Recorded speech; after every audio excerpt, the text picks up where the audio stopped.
जो सरकारें होती है वो आप पर FIR करेगा, आप पर जेल डालेगा, आपको नौकरी से बर्खास्त करेगा, आपको निलंबन करेगा, वहां से नहीं आपको कोई केस में भी फंसाएगा। सारे लोग जो कि शिक्षा जगत से जुड़े हुए हैं, लेकिन सुधरने के बाद बिगड़ क्यों रही, ये चिंतन का विषय है। शिक्षा बेहतर होने की जगह पर बर्बाद क्यों हो रहा है, ये सोचने के विषय है। एक देश, एक झंडा, एक संविधान, तो गरीबों के लिए अलग क्यों, अमीरों के लिए अलग क्यों, मिडिल क्लास के अलग क्यों शिक्षा। पूरी दुनिया में आपने भ्रमण किए होंगे और देखिए, पढ़िए, अभी तो गूगल का दौर है। मैंने अमेरिका को ही सबसे बड़े, जो हमारे देश के सबसे बड़े उपकरण, बगल के चाइना को ले लीजिए, वहां कहीं ये नहीं है कि CBSE बोर्ड अलग है, बिहार बोर्ड अलग है, और सब तो कई देश के घूमे हुए बताएंगे भी, और कहीं ऐसा नहीं है कि अमीरों के लिए अलग है बोर्ड है, गरीबों के लिए अलग है, और मिडिल क्लास के लिए अलग बोर्ड है।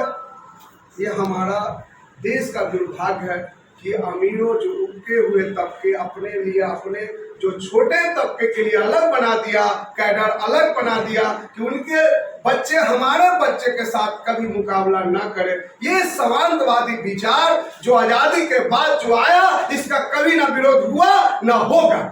जब तक पूरे भारत में समान शिक्षा प्रणाली नहीं लागू होता, तब तक कोई अधिकार की बात करना पूरी तरीका से बेईमानी है। अब आ जाइए सर, अनुभव बहुत, और हम तो उसी घराने में पैदा लिए हैं, तो संघर्ष तो शिक्षकों का शुरू से रहा है। वो जेल यात्रा से लेकर हर चीज, मैंने जो भी शिक्षक बना है, आधी जीवन 94 में 99 छोड़ दिया जाए बैच, तो आधी जीवन, मनोज सर नोट कीजिए, एकदम आधी जीवन वो शिक्षक का संघर्ष में बीता है। स्कूल के बाद वो हमेशा, कॉलेज के बाद वो हमेशा संघर्ष किया सड़क पर। इतिहास, इसको कोई नहीं काट सकता। लेकिन पहले और अब में बहुत ज्यादा फर्क हो गया।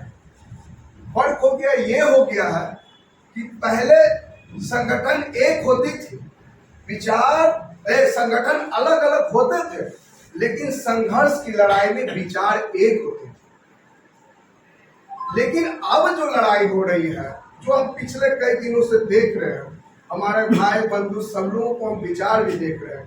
विचार तो एक है, लेकिन संघर्ष का रास्ता अलग अलग होने के कारण सरकार हम पे जो चाहती है वो करा लेती है। हमें एक ऐसी सूत्र में बनकर, एक ऐसी ताकत, देखिए सरकार बड़ी ताकत होती है, और उसके झुकाने के लिए सरकार के पास धन की कमी नहीं, बल की कमी नहीं, कानून की कमी नहीं, सब कुछ उसके पास है। आपके पास सिर्फ एक चीज है, वो है ये, वो ये है,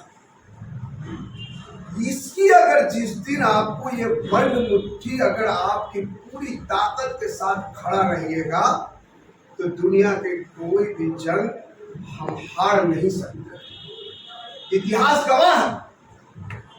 लेकिन इसके हमको बनाए रखने में वो सारी बुद्धिजीवी को एक साथ आना पड़ेगा, पूरी ताकत लगाना पड़ेगा। और मैं तो ये बात हमेशा कहता आया हूं कि संघर्ष वही कर सकता है, संघर्ष वही लड़ सकता है युद्ध, जिसके अंदर जुल्म सहने की ताकत रखना पड़ेगा। जो सरकारें होती है वो आप पर FIR करेगा, आप पर जेल डालेगा, आपको नौकरी से बर्खास्त करेगा, आपको निलंबन करेगा, वहां से नहीं आपको कोई केस में भी फंसाएगा। तब अगर वो सारी चीज को आपने पार कर लिया तो जीत सुरक्षित होगा, दौड़ पे जीत हमारा होगा। उसको बटने के जगह पे हमें एक सूत्र बनना पड़ेगा, और इसके लिए हमको बड़े पैमाने पर एक, अब देखिए संघर्ष तो करेंगे हम लोग, लेकिन आगे जाकर मुद्दा भटक जाता है। अगर किसी सरकार ने किसी को पीठ पर कंधा पर हाथ डाल दिया कि हम ये बात आपको सुन लेंगे, आप वहीं से विंग तोड़ देते हैं, विंग वहां से आप तोड़ देते हैं, सरकार के साथ खड़ा हो जाता है। पीठ पर हाथ रखने से सिर्फ सरकार के साथ हम खड़ा हो जाएंगे तो क्या हमारी मांग पूरी हो जाएगी? हम बड़ी बड़ी आंदोलन का शिकार भी हुए हैं, जेल भी गए हैं, हम पे बहुत सारे केस भी हुए हैं, लेकिन हमने कभी सरकार के सामने झुके नहीं। और जब तक जिंदा रहेंगे, जब तक हमारे शरीर में जान रहेगा, तब तक सच्चाई के लिए लड़ते रहेंगे। इसके लिए हमको जान देना पड़े तो पीछे नहीं हटेंगे। हमारी अपनी कोई लड़ाई नहीं है। हम नियमित हो गए अपने संघर्ष से, पूरे सिस्टम से लड़ते लड़ते सुप्रीम कोर्ट तक गए, वहां लड़े, वहां से लड़ते लड़ते जेल यात्रा भी गए, आंदोलन भी किए, लेकिन वो मंजिल पा लेने से अगर एक मुस्तफा आजाद अगर नियमित हो जाता है तो 5 लाख का उससे कोई भला नहीं, न समाज का भला होगा न देश का भला होगा। अगर पूरी तरीका से आपको इस बात को ध्यान रखना पड़ेगा कि हमको इस देश से, इस राज्य से ठेका प्रथा, नियोजनवाद समाप्त करना होगा। और जितना सरकारें हैं विभिन्न नाम देकर हमें बांटते हैं, हमारे लड़ाई को कमजोर करते हैं और हम बढ़ते हैं। बढ़ने के कारण 2015 के आंदोलन में जो चीज मिलना चाहिए था, जितने बड़ी आंदोलन हुआ था, जिसकी लड़ाई हम लोग एकदम चरण पर था, सरकार झुक गई, स्कूल बंद कर दिया, सारे चीज सिस्टम ठप हो गया और सरकार ने हमको कुछ साथियों को समझा बुझाकर हड़ताल के झूठा अफवाह फैलाकर वापस लिया और चाइनीज वेतनमान हमको थमा दिया। इसकी गवाह है उस आंदोलन की पूरी रूपरेखा पटना जिला को मैंने अपने कंधों पर ढोया। तो ये सारे चीजों को हमको समझना पड़ेगा कि सरकार छल तो नहीं रही है। जो हमारे साथ बैठे हैं उनको साथ में विश्वास तो हम लेकर कर रहे थे कि नहीं, और हमें कमर कसकर, अब देख लीजिए देश के नियमावली, मुझे नियमावली पे कुछ टीका टिप्पणी नहीं करना है। नियमावली आपने जो बनाई, आप बीपीएससी ले लीजिए, यूपीएससी ले लीजिए, इंटरनेशनल कोई आयोग है उससे परीक्षा ले लीजिए, मुझे कोई आपत्ति नहीं। मैं एक आईएएस से कहूँगा कि सर आपसे मैं एक सवाल करना चाहता हूँ। आप आईएएस हैं, राज्य को चला रहे हैं, कुछ पदाधिकारी हैं, फिर से आपको हम कहते हैं कि आप परीक्षा ले लेंगे, आप फिर से परीक्षा में बैठ जाएंगे और आईएएस टॉप हो जाएंगे। क्या आप हो सकते हैं? संभव नहीं, क्योंकि हर चीज का एक लिमिटेड होता है। गॉड गिफ्टेड कोई होगा तो उसको नहीं कर सकते, लेकिन क्या हमको सेवा मुकेश जी हो गए, मनोज सर हो गए और हमारे जितने साथी बैठे हुए, खुद मैं, अगर मुझे भी बैठने का मौका मिले तो वो ताकत जो पहले जो मैट्रिक में जो लिखे, जो लगन से पास किए, वो नहीं हो सकता है। उम्र के साथ, पारिवारिक टेंशन के साथ वो सारी चीजें समाप्त होता है। इसलिए हम इस नियमावली के हम विरोध नहीं, मेरा ये कहना है कि हम आपको नियमावली आप जिस तरह से लीजिए, मुझे उससे मतलब नहीं है, लेकिन ये देश, ये राज्य ऐसा संवैधानिक अधिकार है कि उनको प्रमोशन देकर, आपने वादा किया था, मैं आपकी जुबान से बात करना चाहता हूँ कि आपने वादा किया था कि हम जो नियोजित शिक्षक उनकी सरकारी, हम मांग क्या रहे हैं? हम आपसे वेतन मांग रहे हैं, हम आपसे कहाँ कुछ कर रहे हैं? हम तो यही कर रहे हैं कि आप जो है आईपीएस, ये ईपीएफ से हमको हटा दिए, एनपीएस में ला दिए। कुछ लोग कहते हैं पुराना पेंशन। मैं आपसे एक सवाल करना चाहता हूँ नियोजित शिक्षक भाई बहनों, जब आप पुराना पेंशन आप पे कैसे लागू हो सकता है? आप एनपीएस के तहत आते नहीं, सरकारी कर्मी आप हैं नहीं। जब तक आप पहले सरकारी कर्मी नहीं बनिएगा तब तक पुराना पेंशन आपका कोई लाभ नहीं मिलने जा रहा है। इसलिए हमको एक सूत्र मांग होना चाहिए इस राज्य के मुख्यमंत्री से, इस देश के प्रधानमंत्री से हमें ऐसे संघर्ष करना पड़ेगा, इतनी त्याग देना पड़ेगा, बिहार के जेल में भर देना होगा, अपराधियों को बाहर निकलवा देना होगा, शिक्षकों को जेल से भर देना होगा, पटना का चप्पा चप्पा जाम कर देना होगा, तब जाकर ये बहुत कठोर सरकार, तब जाकर और तब सरकार को झुकना पड़ेगा। अगर ऐसे आंदोलन की तैयारी रूपरेखा करते हैं तैयार, इस आंदोलन की रूपरेखा एक दिन में नहीं हो सकता तैयार। इसके लिए लंबे समय के 5 महीना, 6 महीना, साल भर, और इसके लिए और आंदोलन करने के लिए जो कुछ लोग ये कहते हैं कि आंदोलन करने के लिए चुनाव का आना जरूरी है, ये कौन सी बड़ी बात है? जो बैठे हुए हैं क्या वो चुनाव का इंतजार करते थे? मर गए योगेश्वर गुप्त कभी चुनाव का करते थे, मेहता जी मरे गए कभी चुनाव का इंतजार करते थे? कभी नहीं चुनाव का इंतजार किया गया। हमको वो इंतजार करने की घड़ी नहीं।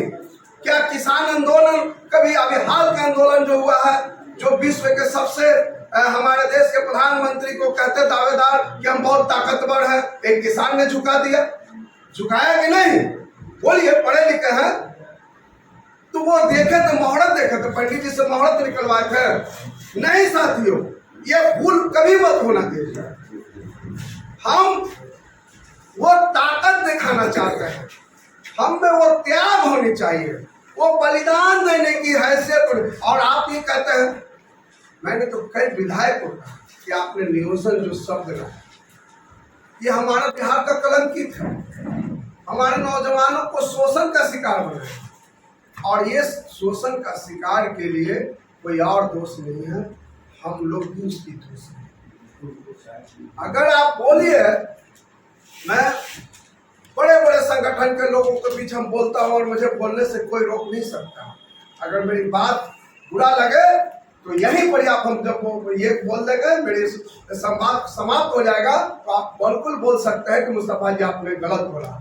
लेकिन मैं आपको ये बोलना चाहता हूँ, बताना चाहता हूँ, जुल्म सहना जितना गुनाह है, जुल्म करना उतना ही गुनाह। आपको एक अधिकार छीनता गया और हम लोग खामोश बनकर देखते हैं।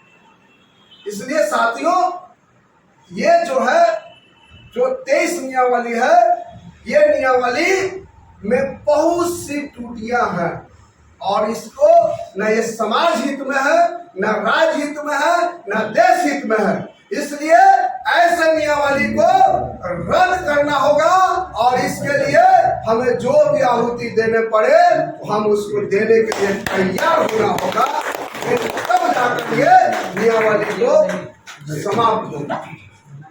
साथियों, और मैं कहना चाहता हूं कि जो भी भाई कोई भी व्हाट्सएप पे लिखे, अब वो अपने विचार लिखते हैं, उन पर टीका टिप्पणी मत कीजिए। वो उनकी विचार है भाई, उनकी विचार को आप पढ़ लीजिए, उनकी भाव को आप समझ लीजिएगा। आपको विचार नहीं लगता तो उससे बेहतरीन लेख लिख के दीजिए अपना विचार को। लिखना पढ़ना तो अच्छी बात है, इसलिए व्हाट्सएप पे लिखा पढ़ी से कीजिए, लेकिन किसी के विरुद्ध टीका टिप्पणी मत कीजिए। मुकेश जी कुछ लिख दिए तो उधर से चंदन जी कुछ लिख दिया, उधर से अनिल जी कुछ लिख दिए, तो इससे शिक्षकों को विभ्रमित होता है। अपने विचार मुकेश जी लिखे ना भाई, तो इनको विचार को आप पढ़ लीजिए, उनके ऊपर टीका टिप्पणी क्या जरूरत है? उससे बेहतरीन विचार आपके पास है, आप भी लिखिए, हो सकता है समाज को उससे कुछ अच्छा मिले। तो ये सारे चीजों को हमको बंद करना होगा। और जो इस तरह के जो भावना जो हम लोग बटे हुए हैं, जो कहते हैं कि फूट डालो राज करो, तो शिक्षकों में जो फूट डालने की जो नीति है, और शिक्षकों को एक बात और संवाद हम देना चाहते हैं, शिक्षक कोई पार्टी का नहीं है, कोई जात का नहीं है, कोई धर्म का नहीं है। अगर ऐसा होता तो शायद वसीम अहमद साहब मिनिस्टर होते, एमएलसी तक नहीं रहते। जितना ये पढ़े, हम बचपन से इनका संघर्ष देखते हैं, किसी ताल्लुकात होते तो राज्यपाल होते किसी स्टेट का। जितने जबरदस्त इनके पास कैपेसिटी और जितने जबरदस्त जानकारी, और जिन्होंने इनको पूरी जीवन जो संघर्ष किया, तो संघर्ष करने वाला इंसान कभी झुकता नहीं है, किसी का तलवा नहीं चाटता। ऐसे सामान्य लोगों के लिए हमारे दिल में यहाँ जगह है। तो साथियों, जो लोग को यह मन में भय है कि हमको फलाना पार्टी से संपर्क है, हमको चिलाना पार्टी, हमको किसी पार्टी से कोई लेना देना नहीं। हमने देखा, इसी राज्य में देखे या अपने ही उम्र में देखे, नियोजन के साथ खेलने वाले कौन लोग थे? एनडीए में थे कभी ना। इससे पहले हमारे डिप्टी सीएम साहब स्वयं मुझे बताए, मुझे बोले कि हम जाकर आज घोषणा करें, तेरे वादे क्या हुए? बोले कि वादे तो किया ही जाता है तोड़ने के लिए। तो इसलिए साथियों, हमें किसी दल की विश्वास नहीं करने की जरूरत है। हमें किसी की रहमो करम पर जीने की आदत छोड़ दीजिए। जिस दिन अपनी ताकत पर विश्वास रखिएगा ना, उस दिन आप दुनिया के हर जंग को जीत लीजिएगा, जीत लीजिएगा, जीत ले सकेगा। किसी माँ के औकात नहीं है जो आपको हरा सकता है।